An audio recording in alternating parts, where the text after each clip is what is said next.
My wife lied about a conference and drained our savings to set up a loft.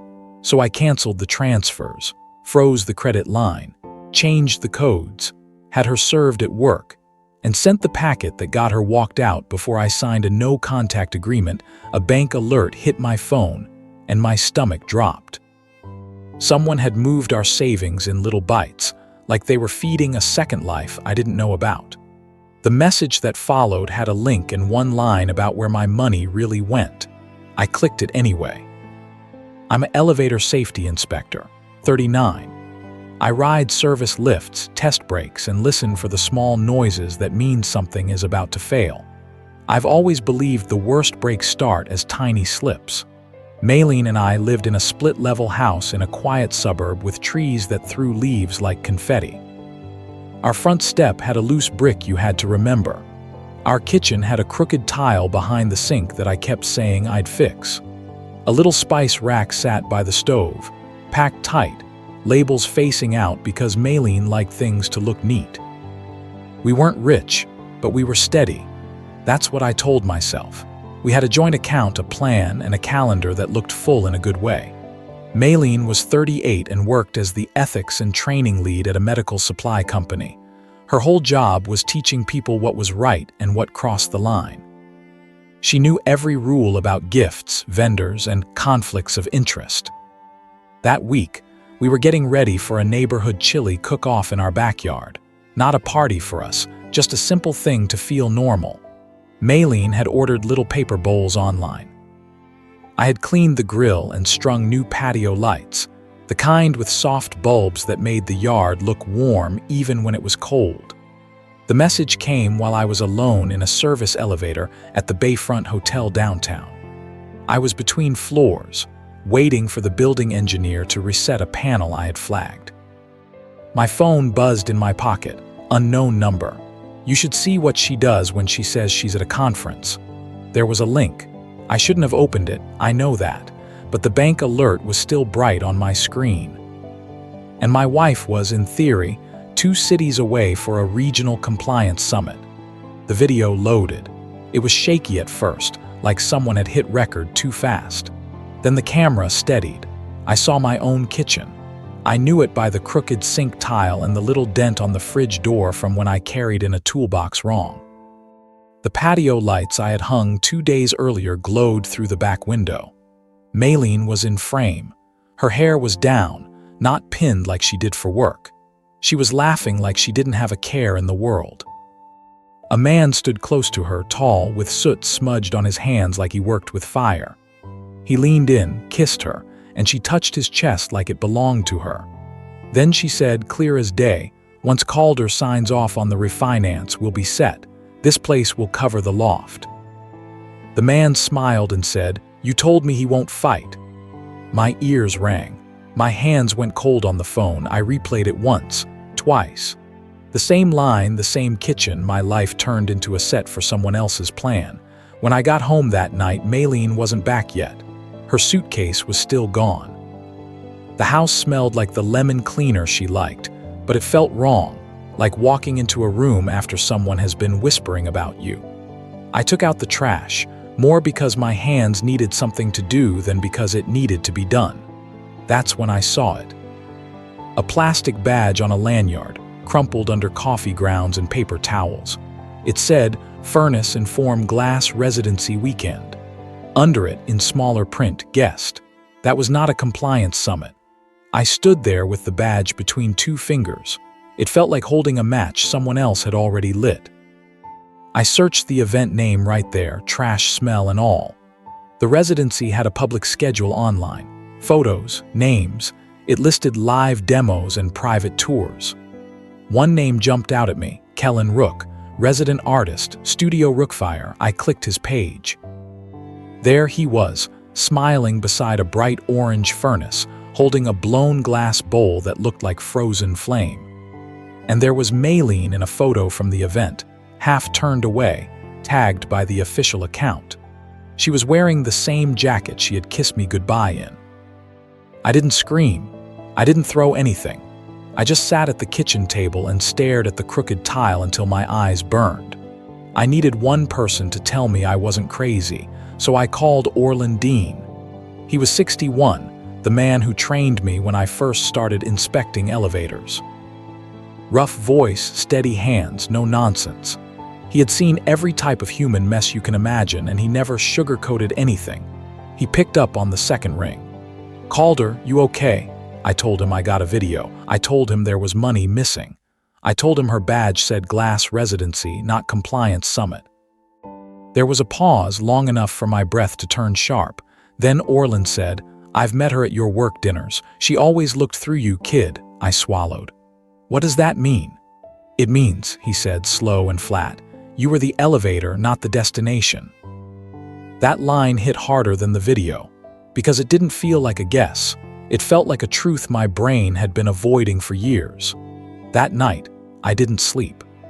I sat in the dark living room, phone in my hand, watching the security camera app like it could answer me. At 2:14 a.m., I made one decision. I called a lawyer. Judson Pike met me at 24-hour diner off a service road, the kind of place that smelled like fryer oil and old coffee. It was almost midnight. Rain tapped the window like impatient fingers. Judson was 67, with silver hair, a neat tie, and eyes that didn't blink much. He looked like a man who had watched people lie for a living and got bored of it years ago. He slid into the booth across from me and said, "Show me what you've got." I pushed my phone toward him. The video, the badge photo, the bank alert, he watched without changing his face. When he finished, he didn't say sorry. He didn't say that's awful. He just asked, "Are you ready to treat this like a project instead of a heartbreak?" I nodded. My throat felt tight, but my head felt clear for the first time since the elevator. Judson opened a small notebook. "3 things," he said. "Money, place, words. We stack proof in those lanes. You don't talk to her until we have the stack." "What do I do tonight?" I asked. "You breathe," he said, "and you don't warn her." The next morning, I pulled our joint bank statements and my credit reports. I found it fast. Maylene had been moving money out in neat amounts, always under the number that would trigger a phone call from the bank. 200 here, 350 there. Then a bigger one labeled Sablewood Property MGMT, Sablewood, not a hotel, not a conference center, apartments. I called the bank and asked for a full transfer list printed. The woman on the line said, "Sir, some of these are scheduled payments." "Cancel them," I said. "Today, money proof, first lane, first brick." Then I went for place. Our toll tag account had a history page. I had never looked at it because I didn't care where Maylene drove. I cared now. The report showed the same route over and over. Thursday nights, Saturday mornings, a strip of industrial buildings by the river where old warehouses had turned into studios and maker spaces. Right in the middle of that map was Studio Rookfire, location proof, second lane, second brick. For the third lane, I went for words. We had a shared tablet in the kitchen for recipes and music. Maylene had always liked staying logged into her email on it. I tapped the mail app. At first, it was boring work threads, training decks, policy reminders. Then I searched Rook and invoice. A whole hidden chain popped up. Subject line, vendor setup forms, attachment W9, and another Rookfire Workshop Facilitation Agreement. That was her and Kellen, not just flirting, business. In the email, Maylene wrote, "We'll route payment through the training budget. Keep your address off the public listing. Communication proof, third lane, third brick." I sent everything to Judson. He replied with one line, "Good, now we get the killer paper." He told me to meet him again that night, but before I did, I drove to the River District myself. Not to fight, not to spy like a movie, just to confirm. Studio Rookfire sat behind a row of metal doors with painted murals. A little sign hung crooked by the entrance. Through the window, I saw shelves of glass pieces shining like candy. And on the wall, there was a printed flyer for the residency weekend. The same logo as the badge in my trash. When I got back to my truck, there was a paper stuck under my wiper. Leasing tour confirmation, Sablewood Loft's applicant, Maylene H. Co. applicant, Calder V. My full name, my middle initial, my phone number, my salary. I stared at it until my fingers hurt. They weren't cheating for love. They were building a runway. I took the paper straight to Judson. He read it and finally let a tiny breath out through his nose. "There it is," he said. "Signed document is always the knife." "What do I do with it?" I asked. "You stopped being useful to her plan," he said. "Tonight." We moved fast. First, I opened a new account in my name only and moved my paycheck deposit. Then I froze our joint credit line. Not forever, just so no new loan could pop up under my name. I changed the garage keypad code. I removed Maylene from the home alarm app. I changed the password on the cloud drive where we stored house papers. I also did one thing that felt small but mattered. I changed the emergency contact on my work files from Maylene to Orlin because I wasn't letting her hold that rope anymore. Maylene came home 2 days later. She rolled her suitcase in like nothing had happened. "Hey," she said, light voice. "You should have seen the speakers." It was actually useful for once. I didn't answer. I just watched her face. She went to the fridge, then paused. "Why is the alarm app asking me to sign in again?" "You don't have access," I said. Her eyes narrowed. "Calder, what is this?" I put my phone on the counter and played the video. No yelling, no shaking hands, just press play. Her smile died halfway through. When she heard her own line about the refinance, she swallowed hard. "That's not," she started. I set the leasing paper down next to the phone, the Sablewood confirmation, our names. Then I set the printed transfer list next to it. Dates, amounts, labels. Then I opened the tablet and turned it so she could see the email thread with vendor setup forms. Her mouth opened, closed, opened again. She looked like a person who had practiced a story and forgot it mid-sentence. "I can explain," she said. "You can try," I said, "but I already know what it is." She reached for the papers. I pulled them back. "Who sent the video?" she asked, voice sharp now. "That's the part you care about," I said. Her eyes flashed. "You went through my email. You put my name on a lease," I said. "You moved my money. You used your job budget to pay your boyfriend." She flinched at the word boyfriend. "Kellen is a vendor," she snapped, like that made it clean. "We were planning workshops. It's networking." "Networking doesn't happen in my kitchen," I said. For a second, I saw panic behind her anger. Not heartbreak, not shame. Panic. Like a person watching a bridge collapse after cutting the wrong cable. "Calder," she said softer. "Don't do something you can't undo." I looked at her and felt something in me go quiet. "I already did," I said. The next day, a process server met Maylene in the glass wall lobby of her office, right as she walked in with her coffee and badge. Judson arranged it. Legal, clean, public enough to sting. She called me 100 times. I didn't answer. All contact went through Judson. Then we made the institutional strike. Maylene's company took ethics seriously. They had to. Hospitals bought their products. The rules were strict. Vendor relationships had to be reported. Personal ties were forbidden when money was involved. Judson sent a packet to Seema Verghese, the HR and compliance director. Not a rant, not a revenge letter, just evidence. The vendor emails. The payments routed through training. The lease paper with my name. The residency badge. 2 weeks later, Maylene's work email went dark. Her company badge was deactivated. One of her coworkers, someone I barely knew, texted me. She got walked out. Security, whole floor saw. Kellen vanished right after that.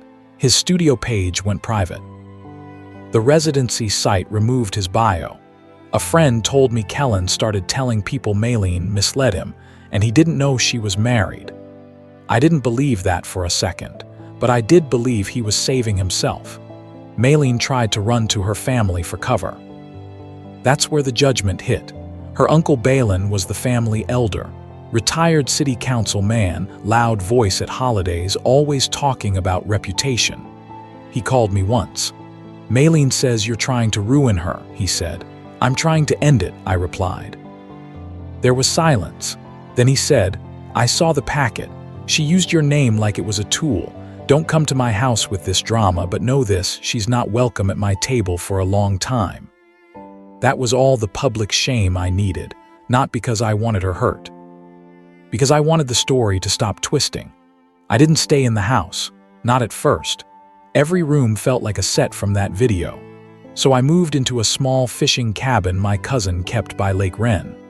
It had one heater that clicked all night, a couch that smelled like old smoke, and a porch light that buzzed like an insect. I spent evenings there doing nothing but breathing and making lists for Judson. I slept better with the lake noise than I did under my own roof. 3 months later, we sat in a mediation room in the courthouse annex. Beige walls. Cheap art. A box of tissues nobody touched. Maylene looked different, less polished. No company badge, no confident smile. Her lawyer tried to posture, talking about misunderstandings and stress. Judson didn't flinch. He laid out the numbers, the transfers, the lease attempt, the vendor payments. He showed how Maylene had exposed the company and me. It wasn't about feelings in that room. It was about facts. I was winning. The house would be sold and split, but the penalties for the fraud attempt meant she wouldn't touch my retirement.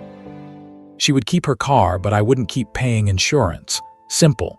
Then Maylene tried one last move. She leaned forward and said, "I want to talk to him, just us. We don't need to burn everything."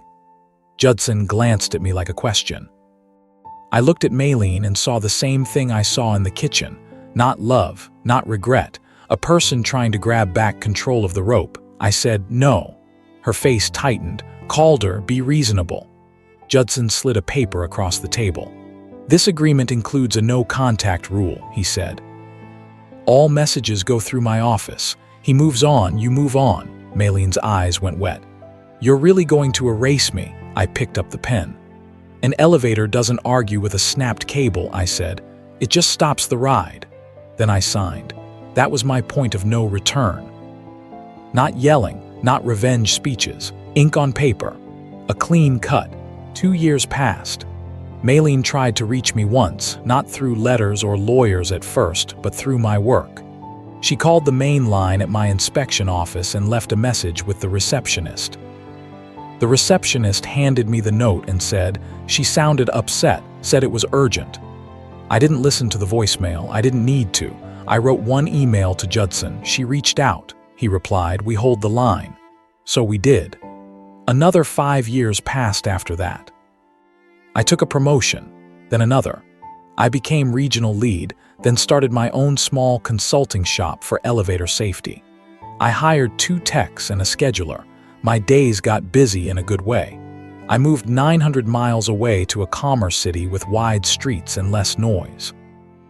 I bought a smaller house with a clean porch step and a garden I actually cared for. I learned to restore old radios in my spare time. It felt right, taking broken signals and making them clear again. That's also where I met Selka. She worked as a library archivist and had the kind of steady eyes that didn't play games. We started slow, coffee, walks, simple talks, no chaos. On a cool night in early fall, we went to a small restaurant near the river, nothing fancy, just warm lights and soup that tasted like someone cared. Selka raised her glass and said, "To new beginnings." I clinked mine against hers and felt something I hadn't felt in years. Quiet, not the quiet of fear, the quiet of peace. Some people think revenge has to look loud. Mine didn't. Mine looked like proof paper and a door that stayed closed. Now, when I step into a service lift and hear the clean hum of a safe machine, I think the same thought every time. I don't ride what I can't trust. I rebuild what I can. And I walk away before the fall. Thanks for watching until the end. Like, share, and subscribe.